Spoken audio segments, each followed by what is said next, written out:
Here we have a Epiphone Wilshire. It's a 66 Wilshire, which is a reproduction to some extent of the old guitar that Epiphone used to make under that name. In 1962, I think they changed the pickup configuration from P90s to mini humbuckers, and that's where you've got on the 66. Looking at the tuning machines, it's good to see that they're sealed mini tuners. They haven't been a slave to the retro look by putting on covered or vintage style tuners. These are modern tuners, so you'll have no trouble from those at all. And a rather nice batwing shape for the headstock. The neck itself is mahogany, and here you'll start to notice the vintage vibe quite a bit actually. The neck has a chunky feel to it for such a small guitar. It's a nice substantial neck. It's a parallel, which means it doesn't taper that much as you get up towards the headstock, where you'd normally on a modern guitar expect to find things being a little bit slimmer. But this one stays with it's not overly chunky, it's a kind of Gibson chunkiness about it, which probably isn't a surprise as we're talking about an Epiphone. So the mahogany neck is actually set in the body. That means it's glued into a hole that's been cut to fit it, and that helps in tone transmission and sustain. The body is mahogany as well.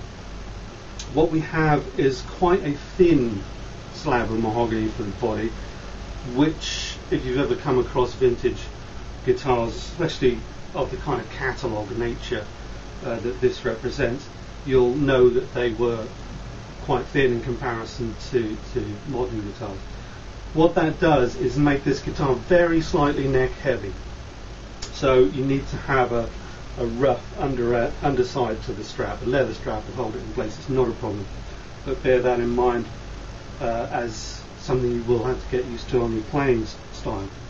Now, the body itself is cut away really steeply, so you've got good access to top frets. There's no contouring other than the edges have been rounded, and there's a comfort contour on the back of the body for the player. So onto the pickups. As I said, mini humbuckers. Now, mini humbuckers are not often seen on stuff, and I don't know why, because they are rather nice. If you see Gibson Firebirds or the Tokai Firebirds, you'll see they're loaded with mini humbuckers, and blues guitarists do tend to like them quite a bit. So they're a medium output, blues, classic rock, stuff like that. And as they are mini humbuckers, they are physically smaller than an ordinary humbucker. Each of these pickups has its own volume and tone. These are volume and tone for the neck, these are volume and tone for the bridge, which does put the volume for the bridge in a little bit of an awkward position, but you have to live with that. The bridge itself here is a tune-o-matic. Again, no surprise, it's standard fare on Epiphones and Gibsons. Each saddle is adjustable for intonation and that string length, and the whole thing is adjustable for action by a screw at each end. And the strings that go through the stop tail here and are held in place at the back with good tension over the bridge. Okay, so that is basically it. It's a very simple guitar, as they were in those days. Let's have a little listen to what it sounds like. So I'm going to play with the bridge humbucker, mini humbucker on its own.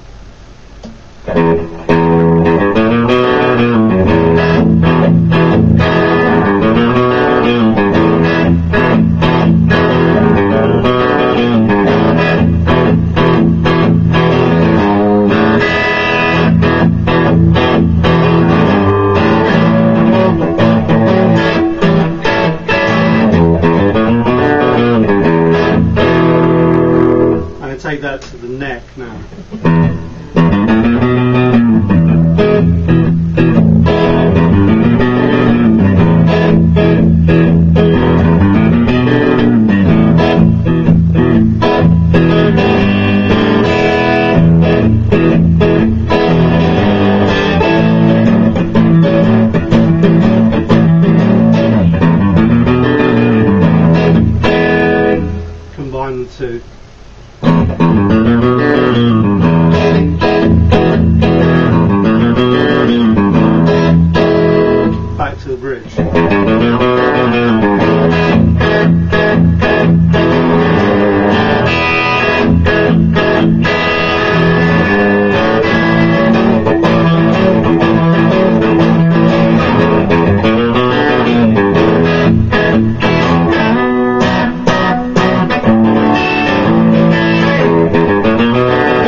there you have it. This is a nice little guitar to own for its sound, its looks, and its history.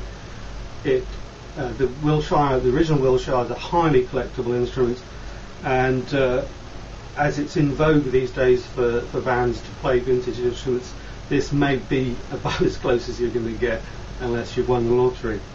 So the Epiphone Wilshire 66, it says in the specs that it's worn or distressed. I think the worn element just applies to the slight dullness of the finish. It's not a gloss finish, somewhere between a matte and a sort of semi-gloss sheen. So it's not distressed. Don't get distracted by that.